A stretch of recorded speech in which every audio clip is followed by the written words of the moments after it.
we do work and use technology to control birds. So it's fairly newer product.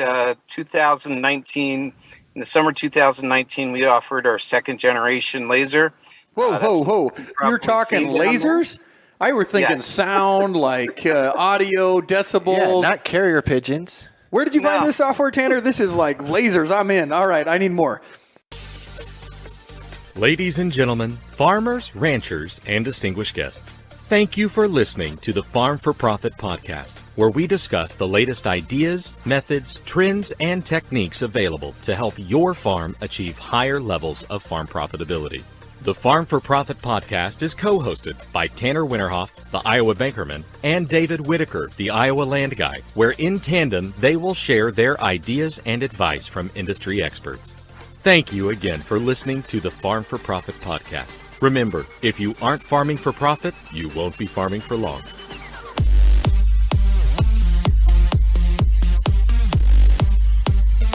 And now, here's Tanner and David. Hey, listeners, welcome back to the Farm for Profit podcast. This is Tanner Winterhoff. And this is David Whitaker. We are super happy to have you joining us. We appreciate you telling your friends and family. This is a profit show, Dave. We're going to focus on a couple of topics. The overarching topic today is ag technology, but that's different than our Farm for Fun shows, which you affectionately called the happy hour spinoff of our Farm for Profit show. So thanks again, listeners, for joining us. If you've got any ideas, it's farmforprofitllc@gmail.com. Send them there, or you could send us a text or a voicemail, 515-207-9640. Yep. Share those ideas. Make sure you're getting us new ideas, new content, what you want to hear. And also make sure you review us. We want to know how you're doing, that you like the podcast. We always want to stay relevant and changing. And so this week's listener review is brought to you by Ag Leader, precision farming technology designed to help you plant, plan, and apply at harvest to make your operation efficient and as profitable. I love that word. Farm for profit, profitable. Thank you, Ag Leader, as possible. So thanks for this listener review and partnership with Ag Leader. Who is our review this week? Well, it's a voicemail, and I can't remember exactly who the voicemail came from. The name-wise came from 608-574 area code. So they called us at 515-207-9640. Let's see if we can get that played right here. Hey guys, just listened to the second transition planning podcast with Elaine. That was fantastic. You guys can make a whole separate podcast just with that stuff.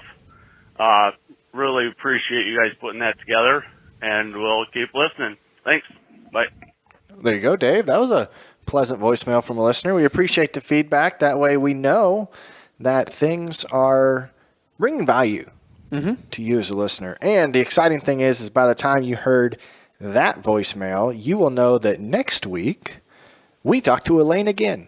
Yes, we do. So fantastic. Again, a keyword. I just love saying fantastic. It's a lot of fun on the podcast. But now let's jump into some conversations about where ag technology is taking us this fall. And now jumping into the first conversation that we're going to have around our fall technology update. You know, we try to catch you guys spring and fall, hit a lot of the companies that either partner with us or are doing some really innovative things in the ag industry to let you guys know firsthand what is coming out, hopefully before anybody else does. So proud to have a local guest here in studio. It's always fun to have people hang out with us in person. It's Brett Buehler. I probably should have asked if that's how you pronounce the last name. Buehler. I know it looks like Buehler. Yeah, we should play with Buehler. We could keep going on and on. But anyway, Brett is the product sales specialist at Ag Leader. In his role, he works to share the story of Ag Leader's Seed Command and Harvest products and the value that they bring in the field. That's the main reason we've got him on here at Farm for Profit. We're always finding ways for you guys to bring more value to your farm. Brett has previous experience working for a small planter manufacturer after graduating from Iowa State with a degree in agricultural systems technology and animal ecology. We're going to touch base on those two very different topics there that you covered. He's been with Ag Leader, though, for 12 years this month. Congratulations, Brett. Outside of working, which itself seems like a hobby at times, Brett enjoys family, raising his two young children, gardening, and shooting sporting clays competitively. So thanks for joining us, Brett. Welcome to the Huxley studio. That's beautiful. Yeah, Dave does a great job and very graciously allows us to set up in here and put some really good content together. So let's start off first. with the degrees from Iowa State. So Sure. you're agricultural systems technology and animal ecology. How do those two have enough classes overlapping? They don't. Double They the don't. time. I grew up on a farm. My dad was one of the hardest working people that I knew, and had what I thought was not a lot to show for it. So I thought, farming probably isn't for me. That's not the route I want to go. I loved hunting, loved the outdoors. So when I started, I actually had the animal ecology degree, and then I was minoring in criminal justice. I thought I wanted to be a game warden. The people that I went to school with, who were smarter than I was, doing better in school than I was, weren't getting jobs. And I thought, if they're not going to, how am I going to? So I didn't even try. I just changed my major then back to AST, Ag Systems Technology, because after being away from the farm, I started to realize how much I loved it. It was a part of my life. I wanted to get back into that. So even though they didn't really overlap, I changed to AST. And then when I graduated with that, my advisor says, one more semester of hard work, you could get the animal ecology degree. Why not? So I thought, all right, I like college. I shot in college as well. So Oh, there you go. Yeah. what's one more semester for some more fun? Just like that. Fifth-year athletes, guys that stick around for a while, guys and gals. Exactly. And even after 6 years of schooling, my student loans are paid off. Life is good. That's good. It's all behind you, and you've got a great story to share with us here. So thanks again for popping down here, again representing Ag Leader. One of the first technologies that we want to talk about here is what's going to help our farmers, our listeners this fall in the field. Now, we're going to be coming out here end of August with this show to where it might be a little bit too late to implement it for this harvest, but hopefully we leave them wishing that they'd have looked at it sooner, right? I hope I can prove you wrong, because good. the card ace that we're talking about today, a lot of people already have what they need to do it. Oh, so it's pretty much a plug and play? Well, how would you describe what is Cart Ace? Yeah, card ace is, on the surface it seems awfully simple, but it simplifies your life. Harvest is an incredibly challenging time. There's a lot of bickering back and forth between the grain cart and the combine. On my own farm, I operate the combine. I think anybody can relate. They unjustifiably expect the grain cart operator to read their mind. They should be here at this specific time. Cart Ace kind of allows that to happen. There's a couple features there. The grain cart operator through the in-command display can see how many bushels are in the hopper of the combine at any time. So instead of having to wait for the lights to start flashing, which if you're across the field you can't see that, right, or having to key up the radio, they can see, all right, I know this combine's got 250 bushels on it. I better be heading over there pretty quick. So it shows up on that display. It's been incredibly useful on my own farm. I farm with my sister. Not only can she see how full the combine is, but when she takes the grain cart, fills the truck, and she drives the truck to town. With the Agfinity app on her phone, on my in-command display, I can see where she's at. That's incredibly useful. So if I'm getting full and I see that she's still in line at the elevator, I have a couple choices I can make. I can go to the shorter rows where I'm less efficient, but since she's not there, it's a good time to do the less efficient passes. If it's going to be a long time, I can shut down and grease things, take care of that stuff instead of doing it, at the end of the day. It makes us a lot more efficient, and we're not getting angry with each other. To expand on that some more, in the past when she would run to town and I would I would fill the grain cart, the combine's full, and now I'm sitting and waiting, I would have to call and ask, and she would take the calling and asking as me being angry, like I'm expecting her to do something that she can't do, and that's not it at all. So I don't have to do that anymore. I can just look at the display and see where she's at. Right, and I know just from family operations and a number of people that I've had the pleasure of helping during harvest that everybody runs it differently. So if you're a new body to an operation, you may not understand that the phone call isn't a bad reason. It's a communication reason. So to have that one extra layer of, okay, he's probably calling me because the combine's almost full and wondering where I'm at. Next time now I could head that off with a phone call saying, hey, I'm waiting on a truck to show up. Yep. Grain cart sitting here at the end of the field and putting that together. So I'm already seeing a couple of efficiencies that our listeners could use. And you mentioned it yourself there, a new body on the farm. finding help is getting tougher. Yes. And the beauty of CartAce is you can take somebody who hasn't done this before, the unskilled operator, put them in the cart.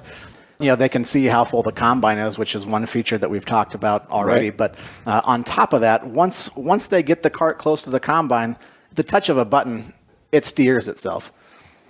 That's a big load off of a new operator's concerns. Now they're not worried about hitting the header if you're doing beans, that sort of thing. You still have to control the speed, but being able to drive itself next to the combine directly under the unloading auger, that's a huge stress off of a new operator's plate. Right, because I still remember when I first jumped on my in-laws harvesting crew that that combine operator wanted the grain cart guy to maneuver underneath the auger, to where I grew up with it was the combine operator's job to fill front to back, rather than in hand signals back and forth, to where, nope, we're going to get underneath this. We're going to hit a button, I assume, kind of like an A-B line, hit a resume, keep things simple and moving forward. But I want to make it very clear to our listeners that this is not an autonomous cart, correct? Correct.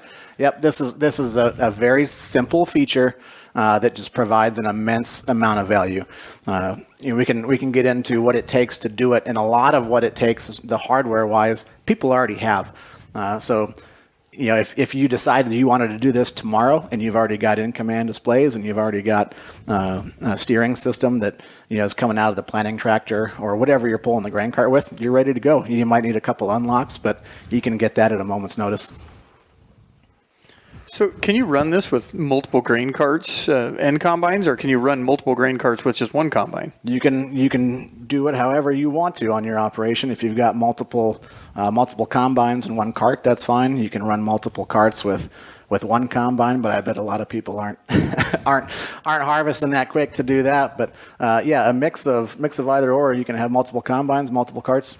Well, the technology behind that would be interesting, just for the fact of knowing that it's got to have a geospatial location or some type of an algorithm tied to that, to know that don't drive my cart that's sitting on the end rows waiting to fill a truck. We want the second cart to line up with that combine. Yeah, when you the first time you unload in your cart, obviously the system knows what combine you're next to. There's just one push of a button that kind of calibrates that line. So when you push that button, that creates the guidance line that is X number of feet away from the combine on the unloading auger side. So every time you come back to it, the only thing you have to do is hit the steering engage button. So it really doesn't matter. Soybeans or corn, the unloading auger is the same length. So you're going to be the same distance away, Dave. Unless you had different combines with different unloading augers. Correct. Then you probably have here's combine 1, combine 2, and when it makes that geospatial relationship, when you press that button in the combine, it'll know how far away to be. Yep. And that connection then goes beyond just the combines and the grain carts. Like you said, now you probably are able to track. We said the first way you can tell if the combine's getting full or not. You could probably tell both combines. So Yep. if you need to pick which one you're going to go to first as a cart operator, it's going to give you an indication of I need to go to the second one rather than the one that's closest to me. Yeah, and that would become an incredibly valuable. My farmer operation is far from this size, but if you've got one cart that's chasing, say 3 or 4 combines, that can be a really stressful job. But if you always knew, through AgFinity and through DisplayCast, how many bushels are on each combine, and if you're, say, in contours or something like that, and you know exactly where that combine's at, you're not choosing the wrong path in the cart. You're not having to drive all the way across the field just to get over, a few rows of corn that are still standing that you weren't aware about. So Yeah, Dave, I got applications in my mind on both of the family farms that we have, because we got one farm we call the terrace farm, and it's like a freaking curlicue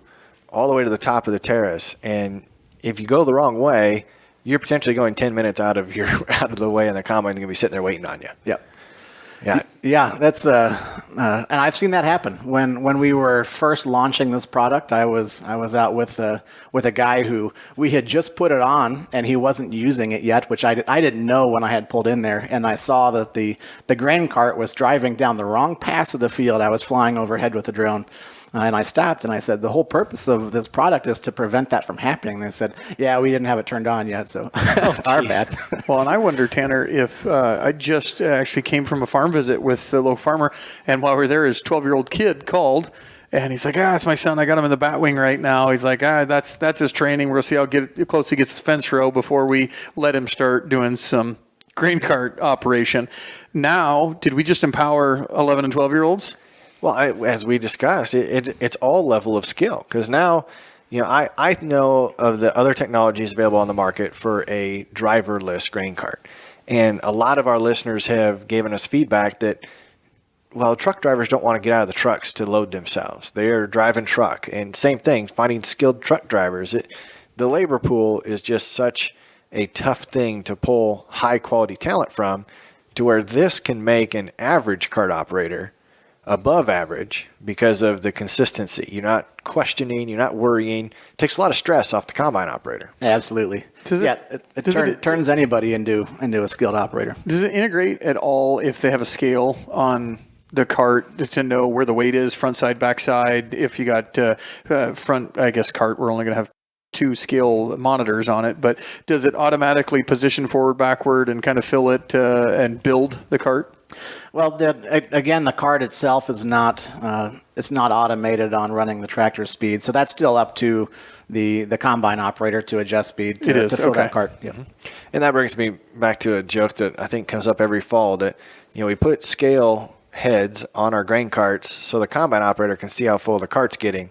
But we should always put a speedometer on the outside of the combine, so the combine, we know how fast the combine's guy is going. But this fixed it, because now you just hit your button and you're going to hit a speed, and we move on from there. So with when my sister's unloading me from the combine, it's always seems to be a common miscommunication or something that we have to relearn every year of, let me, as the combine operator, adjust speed. I want you to pull up next to me, match my speed, and don't do anything else. And then don't touch it. And with CartAce, she can see exactly if I'm running at 4 miles an hour, 4.5 miles an hour, she can get next to me, set the tractor at 4.5 miles an hour, and then forget about it. So that's an easy thing for her to recall. If I intentionally slow down, she thinks that she's outrunning me and she'll slow down. It's just a cat and mouse game. That's not fun. Right. So this is coming out the Monday before Farm Progress Show. I believe that you guys are going to be on display, and if they want to go see this in person, they can come find you, correct? Yep, I'll be there. Okay, so it says here, Ag Leader will be at the Farm Progress Show in lot 517. It's a pretty big booth area, correct? Yep. So you shouldn't be able to miss them. Stop by their booth, see the latest application technology. Right Spot, we've already talked about this year. In addition, they get a chance to win a prize from the 30th anniversary giveaway. So we are going to send them to see you to, like you said, they might be able to still put this into process this fall yet. Oh yeah, and that's something that whenever I talk to somebody about CartAce, the common pushback is, well, there's these other systems out there. There's this the automated grain carts that we talked about. The difference is it's $50,000 to get that full automation. But if you're already using Ag Leader and you've got in-command displays and you've got a steering system, you've got what you need for the hardware. It's incredibly low cost to add. All you need to do is add a DisplayCast unlock and an AgFinity Essentials unlock. So you're up and running for just a little over $1,000 here to do the grain cart unloading, the CartAce system. That's great news, because it could potentially be extremely high returns on efficiency measures after utilizing this product, this unlock. I'm going to call it an unlock. Yep. To where they could get that set up. Good. So listeners, catch them lot 517. That's their booth at Farm Progress Show in 2022. But we can't let you go without a little bit of a tease of what's coming down the pipe for guys to be looking at this winter in preparation for spring, because we talked to Ag Leader about Right Spot technology, hit them right in the middle of the growing season. Here we are pre-harvest. I know we're going to get you back on. Just you guys are industry leading in so many things, but what's the tease? What can we start looking forward to? Oh boy, teases are what I'm not great at here. We are an innovative company, and there are a lot of things that we're working on and stuff that makes me proud to work at Ag Leader. Stuff that really smart people come up with. Well, 12 years. I mean, obviously there's a reason for you to stick around for 12 years. And a lot of people do. That's another that just goes to show how awesome it is to be at Ag Leader. But as far as what's new, there are several things coming. I can't really get into that, but you mentioned the application technology. Right Spot we'll have that on display. That was just launched, so we're not even shipping that product yet. That's how new it is. But we'll have a sprayer in our booth at Farm Progress, so you can stop and see that new technology. Yeah, a lot of exciting things. So hopefully I can be back in here in a year or 2 years and tell you about the stuff that I'm not telling you about today. Hey, that's great. That's a lot of fun, Dave. But Brett, let people know how they can look you up and look Ag Leader up. And then we're going to ask you the question we ask everybody, which is, what's the best advice you've ever been given? So start with some contact information. AgLeader.com is a great place to go. There's the Find a Dealer button at the top of the page. If you're interested in maybe adding the Carday system to your operation, go to find. You probably already know who your dealer is, but if you don't, you can find a dealer there. Myself, I follow planters mostly. That's what I spend a lot of time doing. I'll be in some combines this fall with guys running Cardays. I post a lot of that stuff as they happen on Twitter at Beeler Farm. Beeler's Buehler, and I'm starting to get into Instagram a little bit more. That one's at Beeler Brett. There you go. Perfect. So Ag Leader's on both of those too, just at Ag Leader Tech. Awesome. So while you think about the best advice that you've ever been given, just a reminder, you're going to be at Farm Progress Show these next couple of days. Come and find Farm for Profit. We will be with Sukup Manufacturing in the morning and John Deere in the afternoon. Probably going to wander down and see Brett at the Ag Leader booth as well. So come find us. We'll have our mics hot.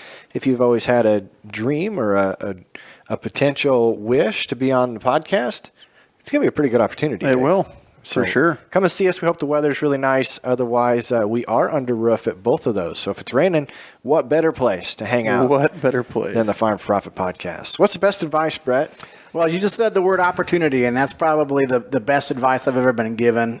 Don't pass up an opportunity. If something is in front of you that you think that you want to do, but maybe the timing isn't quite right, don't roll the dice and wait for that opportunity to pop up again, because it probably won't. Capitalize on it while you can, and if it's not the right time, things will sort itself out as long as you start working towards that opportunity. Perfect. Well, that was Brett with Ag Leader talking about Cart Ace. This is arguably the most critical job in the operation, Dave, is the grain cart operator.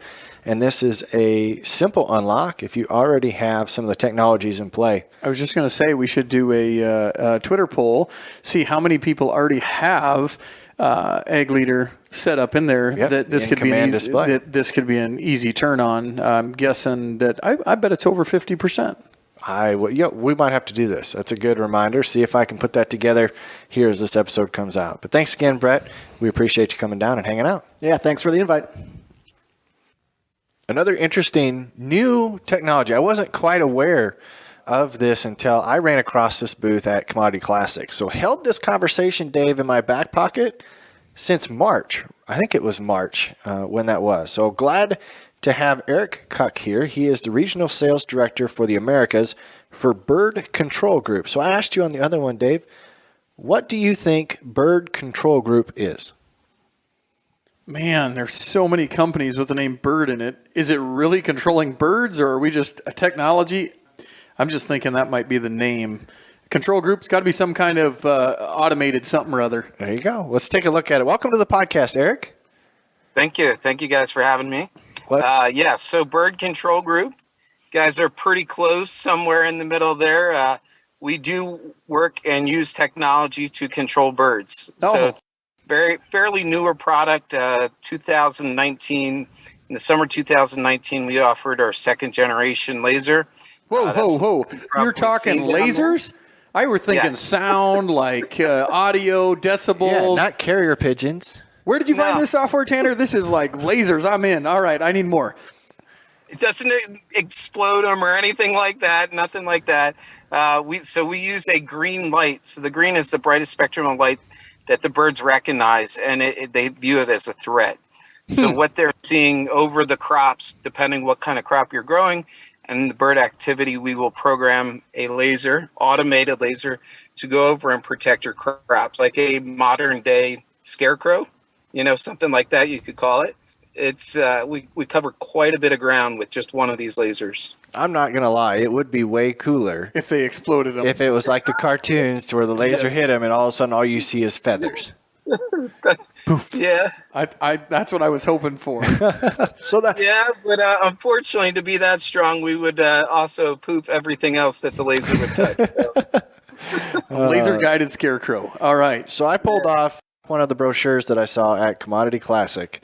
The principle of laser bird control is inspired by nature. Birds' most developed sense is sight, and they perceive laser lights on the green spectrum like a physical object. So what does that mean, Eric? So birds see in 4 different spectrums of light.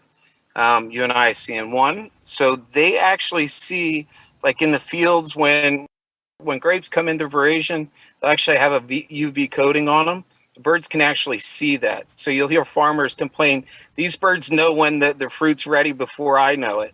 And that's kind of how. So this laser works with that light technology. What they see is like a whole entire stick, or I said like somebody's swinging a golf club at them or a baseball bat. They see that whole spectrum of light coming towards them. And so it's not actually hitting the birds that we're trying to get them to move. It's the act of the laser beam coming towards them that they view as a threat. So it's like a 2-inch cone, whatever that distance is, it may be 1,000 feet out, that's swiping over top of the crops. And that's what they see coming towards them. It scares them. Is this what they use at airports to keep the birds from hitting my plane? Well, yes, we do use some handhelds, or not us personally, but some of our clients do use the lasers at airports. Very specific cases, it's got to be a handheld, not like in a farm situation where we would use an automated. The handheld, they will use that down on the runway. They know the planes are coming in. They will start deploying the lasers in some situations. So I'm guessing this is some kind of, like, how big is this thing? Are we talking like back like RPG size? Or are we talking like a little handheld laser pointer type deal? Is something we buy? So farmers got to buy this, put it in the edge of their field? Correct. So the ones that we would offer the farmers are going to look like a security camera. Oh, okay. Really, they're about 2 feet long, maybe about 1.5 feet tall once you put the whole system together. It really looks like if anybody would be driving past, they would assume that it was a security camera. And because most of the time it's running during the day, you don't even see the green beam. You would just see the light coming through the farm. So really, it's very unintrusive to any of the neighbors. It's quiet. You can program it to go specific areas. Nobody even knows it's there. So that's interesting, the various applications I'm just imagining right now, but you've probably got good examples of everything. You mentioned grapes, you mentioned harvestable fruit and vegetables, obviously protecting those from birds. What are other reasons we want to make sure birds stay away? So sweet corn is another one that we're into right now. The project that I just worked on was a turkey farm. Poultry farms are dealing with avian influenza right now, a very large problem with the migratory birds coming north to south, or south to north, vice versa, in spring and fall. And they're carrying along with the avian influenza, which is getting into the poultry farms. Once that happens, they have to euthanize the entire flock. So it's costing millions and millions of dollars to the poultry industry right now. So what we're doing is utilizing the lasers to create like I'd say a force field around the property, so that they don't get the migratory birds coming in and potentially infecting the entire flock. I think you guys need a social media campaign. On that show with Austin Powers, maybe that's what it's called, Austin Powers, where he's got sharks with laser beams out of their heads or whatever. Like if you guys had like a meme or something like, we can protect from your birds here. No, I'm just kidding. Yes. So how far do they shoot? Are we talking like a mile? Are we talking a half a mile? Typically during the day, bright sunny day, Florida, California, you name it, depending on the species, we're moving birds at 1,000 to 2,000 feet out pretty easily. In the evenings, if you have like the migratory birds are coming through, for example, with these poultry, we're running them at night. That beam will go until it hits an object. So it's not competing with any light source with the sun. That thing goes forever. Wow. 2,500 yards out is kind of what we say, but it'll go forever. That's pretty good. It was interesting for me to see the laser in the Commodity Classic building. Mm-hmm. But it'll be even more interesting for me to actually see it in action someplace on somebody's farm. So we need to get a listener to get hooked up and tell us that they've done it so we can come out and take a look. Very much so. Is this automatic, or do they have to is it manual? So it's all automated. So we offer an app for our systems, and with that app, you would program specifically your property. You have to program it, or we can come out and program it. One of our partners comes out and programs it, but it has to be programmed specific to your location. So unlike other farm equipment where you can just put in the GPS coordinates and it'll start running within that area, the laser actually has to be programmed for safety reasons. We don't know if there's people in there, there's height, elevation, anything, distances like that. So it all needs to be programmed. Very simple. Toggle, add waypoints. We can randomize the patterns, set it for whatever time of the day. Very user friendly. Oh, very good. Well, how do our listeners find out more if they're interested on your product there, Eric? So if they're interested, they can check us out on our website at www.birdcontrolgroup.com, or you can also look on YouTube. There's quite a few videos on YouTube for bird lasers. Make sure it says Bird Control Group, not some other bird lasers, because there's quite some interesting videos out there. They're not ours, but that you'll definitely see, get a taste of it. The interesting part is, like you said, you want to go out and see the laser in action. Once we have the laser in action, you don't actually see any birds, so it's really not that exciting. It's pretty boring. The exciting part is when we go out, when we first introduce it to the client where they do have birds and we can scare them out. That's kind of the fun part. Nice. Well, this has been another good little segment for our listeners. Eric, we appreciate you for jumping on and revisiting the conversation that we had at Commodity Classic. No problem. I appreciate you guys' time. All right, listeners of this Ag Tech Update episode for the fall is a little bit about drones. So pleasure to have Jack Tierman, the drone specialist for Henry Farmers Co-op, joining us. Welcome to the podcast. How you doing? Hey, thanks, Tanner, for having me on. I appreciate it. We had first met on the Ag News Daily podcast. So listeners, if you don't already, check out Ag News Daily. It's a good place to get your ag news on a daily basis. How creative. But Jack, you're here today to tell us a little bit about your role and what's new in your role. So tell us, what do you do, and then let's dive into it. Well, so I was hired on at the beginning of June to be a drone pilot for Henry Farmers Co-op for their precision agriculture division. I am a day-to-day full-time drone pilot, applying liquid pesticide, herbicide, fungicide, and plant nutrients. And I am proud to bring some new and exciting news to the table of some new upcoming advancements in drone technology. Yeah, so I think a lot of the field days that I've been to and our listeners have been to have seen that the application for drones is growing, and people are discovering new ways each growing season to put them to use. So the first thing I've always asked people is about capacity, because they don't look very big and it doesn't look like you can do very much at a time. So what's coming down the pipe for capacity? So some of my sources through DJI and through Rantizo have fed me some information coming down the pipe. DJI is expected to release the new Agris T40 sometime in March, and they will be hitting retailer shelves sometime in early March. And we are expecting to see about almost a 2.6 gallon increase in holding capacity, which for us is another 1.25 acres. So that is big. Being able to now spray 5.25 acres at a time instead of 4. And then also some of the new technology that's in terms of sensing for obstacle avoidance. They've come out with a new radar system that is a significant upgrade over what we currently have. And then also a adjustable camera. So a lot of farmers are seeing this as a great opportunity for spot spraying. And I absolutely agree. And I like to try to support that as much as I can. However, the one downfall that we had was there was not an adjustable camera, so you couldn't see directly below you. And DJI has remedied that with an adjustable gimbal. So now we can look directly down and do spot spraying.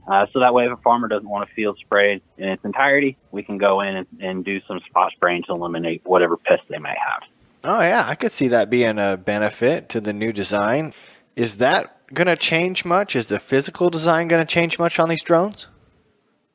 No, so they're actually, and I'm not sure what their reasoning for this is, but they're actually changing to a coaxial rotor design this year, which means 2 sets of propellers mounted on each motor. So it'll be 4 propellers total, and there will be still a total of 6 motors. I think that is supposed to help with the increased weight as well as some agility. I think that it will wind up being a good overall design change, but according to frame size, it's going to be about the same as the T30 right now, unless they decide to do some drastic last-minute alterations. Well, that's pretty good because a lot of the guys that are doing this, using these drones already, have a trailer set up, have support items already in place. So to see something drastically change would probably only cause frustration. But to our listeners who might not actually own these and do their own or looking to hire it, why are these changes going to be beneficial to our listeners? They're going to allow, if say a farmer wants to hire out, a contractor who has this capability, it's going to allow them to cover more acres in less time. It's going to allow them to be more accurate with their application, and it's also going to allow them to have more runtime. Right now, there have been some issues with the radar that's currently on it, not picking up some obstacles, causing some crashes that just shouldn't happen. The radar that they are proposing that they're putting on here is going to be a much needed upgrade and a very welcome upgrade, and should help eliminate some of those random times where the radar doesn't pick anything up and you fly right over the top or into an obstacle that you shouldn't have. Yeah, I think some of the favorite things our listeners like watching on Twitter and TikTok is the drone accident videos, but we would rather that happen with a small scale rather than something that is carrying some valuable chemical, seed, or fertilizer inputs that we want to put on the farm. So all good advancements there. Did I miss anything in this quick conversation about updates to drone technology? Well, so actually I just thought of this. There is another company coming out with a drone, Guardian Agriculture. They're coming out with a drone that dwarfs DJI's T40. It's 12 foot in diameter with 6 foot long props and a 20-gallon tank, and they are claiming that it will do 60 acres an hour. I have yet to see one of these in person. My supervisor saw one at a tech trade show about a month ago up in Indianapolis, Indiana, and it is as impressive as it sounds. Right now, they're looking at rolling those out in 2024, and I think their main target is to compete with DJI. But I'm excited to see how those turn out, and possibly going to go meet with a team of their engineers to give them some tips on things that they can do to make sure that they draw as many customers as they can. Awesome. That sounds like that would be really cool to see. Maybe we'll get lucky and it'll pop up at Farm Progress Show this year. But other than that, thank you so much for jumping on for a real quick drone update. It was a pleasure to meet you on the Ag News Daily podcast, and thanks for agreeing to come share with our listeners a little bit about your knowledge. Absolutely, Tanner. I appreciate you having me on. All right, Dave, another great company that I'm excited to learn about because I didn't know much about this company until they reached out via email. So thank you, listeners, for suggesting ideas and topics so that way we can learn and let you guys know some of the neat things on the horizon. So we're via Zoom during this one, Dave, but that doesn't make it mean anything less. Proud to have Scott Walker here, VP of Sales for Energy Logic. Dave, do you know, without even looking at the notes, do you know what Energy Logic is? No, but I'm guessing there's something ag tech, and the only reason I say that is because energy seems to be the new tech forward whatever. So I'm hoping that I'm right there. Yeah, let's take a look. So Scott, welcome to the podcast. Let's first start off, do a better introduction of yourself than I just did, and then roll right into what Energy Logic is. Okay. Well, I'm, as you said, Scott Walker with Energy Logic. Been here Been with the company a little bit, right at 19 years. And today, really want to just let people know about Energy Logic and what we do. Energy Logic is really a company that provides comfort solutions by using their waste oil through our waste oil heaters and boilers. We also are a largest distributor of HVLS fans, the high volume, low speed fans. This product is a good fit for shop environments, automotive, farm shops, the average home guy with his garage, things like that. So we offer a wide variety of waste oil heaters, from the small 75,000 BTU that'll heat up to about 1,700 square foot to a 500,000 boiler that heat up much more, 16,000 square feet. Tanner, so what I'm hearing is we got waste oil heaters. Farmers, our shops, every time we change oil on a tractor, stuff like that, what do we do with it? This is a what's working almost. This could be a way to save some money or do something there. Scott, you said 19 years. I didn't know waste oil heaters have been around that long. Were you like a farm kid and decided I'm going to invent a waste oil heater, or did you just start in this game? No. Actually, I had no idea about waste oil heaters. I was approached to join the company and had a great opportunity, and I did. Waste oil heaters have actually been around for over 40 years. Oh, really? Okay. Yeah, and even before that, they used to have, you may talk to some old timers that had the drip system, and some people still make their own. They'll do some kind of drip oil drip system into a barrel, and it's fine. It heats up, but it's not controllable. You have to clean it out every day, not insurable, things like this. Where we, Energy Logic is really, we're an American-made company. I'll give you a little bit more history on it. Our sales, customer service, and tech service is located just out of Nashville, Tennessee, and Franklin, Tennessee. Everything's manufactured in Janesville, Wisconsin. We do all the fabrication and now all the testing and everything up there for the last 3 or 4 years. It's real unique about Energy Logic. We've got the people at our office, for example, everybody has a tenure. Their average tenure is right at 10 years. Very, very unheard of for now companies nowadays to have tenure that long. So we have a lot of experience. Plus, something unique is everybody cares. I mean, we really do. So that's something that's really hard to build a company with that environment today. So that's kind of where we're at. Like I said, it's been around since the 80s. We've got into the HVLS fans probably 8-10 years ago, and that started in the ag world with trying to cool cattle down in barns. So what is HVLS? High volume, low speed fans. So Gotcha. I've seen those in show arenas. I've seen them in some of these other facilities. They don't spin very fast. I think they just put one in the county building over here. Yeah, very nice. So when you're talking, you said VP of sales. So I'm a salesman. I sell farmland. People ask me all the time, hey, there's 15 companies I can use. Don't discredit anybody else. What makes you better? I'm going to relay that question to you. I'm guessing there's a ton of different companies that sell fans. I'm guessing there's a ton of different companies that sell the waste oil heaters. You talked about longevity, and then the young guys will make the argument, well, Amazon has not been around as long as Kmart, but who's better? Well, maybe Amazon's better than Kmart. What's the claim to fame? What makes Energy Logic so good? Well, the biggest thing, I guess, if there's one word, simplicity. With a lot of the waste oil heaters, most all the other brands have different functions where you're monitoring something, adjusting something, supposed to check things periodically. With ours, there's no adjustments. We have an onboard air compressor on our burner. So, one of the things you have to have is compressed air. So it helps. It's on board. You don't have to run your shop air during nights and weekends and things like that. We also have a metering pump. So we're pushing by volume, not off of pressure.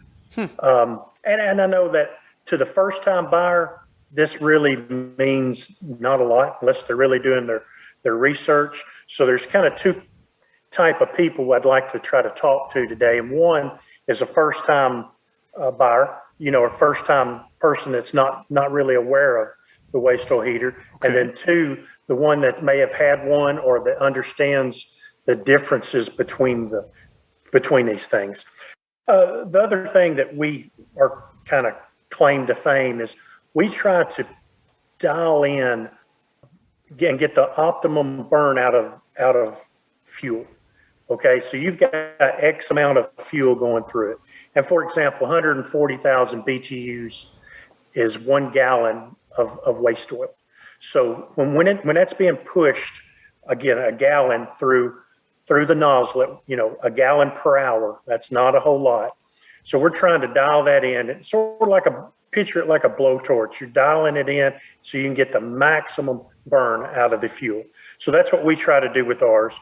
And we can do that because we have a stainless steel heat exchanger. Now, what we find is really three major benefits that we found by doing this burner optimization. One, we're able to burn higher flash point fuels. Today, almost everything's gone to synthetics. That synthetic has a higher flash point, and we're able to burn that. We're also able to burn more contaminants out of the fuel, which is going to create less ash. And the other thing is our hotter flame allows us to have a hotter output temperature. Again, designed with our stainless steel heat exchanger, we're able to get a 120 degree above room temperature output, where everybody else is 60. That's not saying good or bad. I'm just saying that's the way we're designed, and that's what we're looking for. Right. So we're here on Farm for Profit, and that's the main focus that we have for our guests, to relay a message to our listeners each and every week. And we've heard a lot already about people wanting to know if they should be booking their propane for this year, what they should be doing for their heating oil costs. So we wanted to have you on, specifically, thanks to the listeners for suggesting we reach out, that this could be an alternative way to potentially supplement heat. It doesn't have to be a primary source of heat, correct? Correct. We always recommend a backup heat, in case you get oil contamination, water or something in it, or hey, you should be heating now. Hopefully, so they're heating now, so the heater can be a add-on. Yep. So for our listeners that are thinking, okay, Dave's only got a couple of tractors that he's changing oil in, only a couple of vehicles that he's changing oil in. Do you have any idea on how difficult it is to source waste oil? Do you have clients that are getting outside sources to bring into their operation for burn? You can. The primary customer that we're looking for is somebody that accumulates oil or has access to waste oil. Now, and that's hydraulic, transmission fluid, crankcase, gear oil, things like that. Now, there's companies, whoever picks up your waste oil. Right now, some people are having to pay to have their waste oil hauled off. They will typically take it back, do a little treatment to it, and turn around and sell it. Now, if you look at the waste oil is worth, like I said, 140,000 BTUs per gallon. Diesel is about 137,000 BTUs per gallon. Let's just compare that for example. If you're heating with diesel, sorry, but that is happening. That's real. A lot of people don't realize they're putting hundreds and thousands of dollars into those bullet heaters or ready heaters that are burning every day, that smell up the shop, loud, noisy, but they do give heat. Well, that diesel is what, $4.50? I don't know what it is a gallon there right now, but $4 a gallon, something like that. Mm-hmm. So that's what your waste oil is worth if you're heating with diesel or heating fuel, for example. And if they're heating with, let's say, with propane right now, propane's, a gallon of propane's 92,000 BTUs, somewhere in that area. And again, whatever you're paying for that propane right now, I think I saw something online was about $2.15 a gallon. And it's rising. That's the thing with natural gas and propane. Those costs are rising monthly, and forecasts are supposedly going up considerably over the next few years, and it's not indicating any drop in that as well. So, even if you're heating with waste or propane, and you have waste oil, your waste oil is worth that $2, $3, $4 a gallon if you burn it. So that's how you kind of pay for a heater. Yep. Typically. Nope, that makes a lot of sense. There was a line that I'd put in my notes here: stop paying to haul off your waste oil.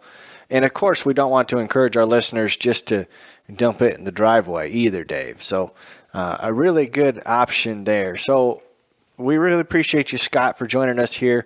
If people want to learn more about you or Energy Logic, or want to maybe look at buying a system, what's the best way to reach out to you? Well, we do have a special website for your listeners to go to, that we're going to have some special information for the agricultural world. It's energylogic.com/farm for profit. Nice. That's a pleasant surprise to us. Dave didn't know that was coming. Yeah. Perfect. I will make sure that gets put in the show notes as well. Absolutely. I do have to ask before we wrap up, you have a really cool background, and I know sometimes on these Zoom meetings, it can just be a green screen, Dave. Mm-hmm. But where are you sitting at? It looks like you got a nice U.S. flag in the back and a drum set. Let me. I kind of got kicked out of the house. I'm working from home today, and my wife there's some people coming to the house, and she said, go to the barn. So I went to my man cave, and I've got a man cave, and it's a little unique. I'll kind of give you a quick tour of the stage. Wow. Cool access to everything. So, and so do you live near Franklin, Tennessee? I do. I live about 50 minutes away from Franklin. There is some sweet shopping in Franklin. Like all downtown Franklin is like, if your wife goes there, you're probably going to come back broke. You're in trouble for sure. Now, do y'all come to Nashville very often? I do, every once in a while. Okay. Let me know. I assume you go downtown. Yep. Yeah. It's growing. When's the last time you've been? Normally, I think about a year ago, once a year, I try to visit a cousin that's down there, and they live just outside of Franklin, and we go shopping down to Franklin, and we go normally try to hit a ball game there if we can hit the Titans, and yeah. Okay. Yeah, all right. Yep. Absolutely. Awesome. Well, good. There's a lot. Nashville's definitely a cool place to go. Yeah, very cool. Well, that man cave can make anybody envious, Dave. That'd be a great place to record the Farm for Profit podcast. But Scott, thank you so much for joining us, telling our listeners about Energy Logic, and we'll make sure that website gets put out there so they can come find you. Okay, guys, I really appreciate the opportunity. And if you have any questions or any of your listeners, please don't hesitate. Go to our website, go to the special website, and we will reach out and make sure they get the information they need. Well, very good. Thank you. I appreciate it, guys. You bet. Thank you. That's great. Well, listeners, we appreciate you sticking around and getting some value out of this episode. Remember, if you have ideas, send them to us. But until next time, have a good one. Remember, if you aren't farming for profit, you won't be farming for long.